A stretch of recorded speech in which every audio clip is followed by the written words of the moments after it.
Hola, quiero leer de este libro Ora los nombres de Dios. Hoy quiero leer el nombre Santificación Jehová Mekodishkem. Mas por él estáis vosotros en Cristo Jesús, el cual nos ha sido hecho por Dios sabiduría, justificación, santificación y redención. Primera de Corintios 1:30. Señor, me llamas a ser apartada, santa. Ordenas que sea diferente, no común. Reconozco que no es posible solo por mí misma, pues soy imperfecta, llena de faltas y mi carne prevalece.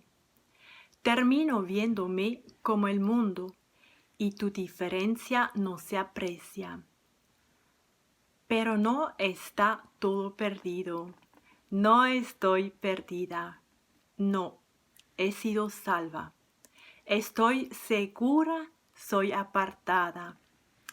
Como si de una vieja y sucia chaqueta se tratara, me he despojado del viejo yo y me he vestido de tu justicia. Estoy revestida de Cristo. Conforme menguo y me someto por completo a ti. No me mezclaré con el mundo.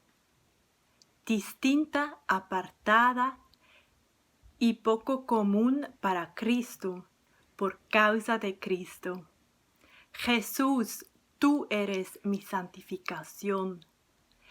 Eres el que me hace marcar la diferencia. Te alabo a ti. Amén.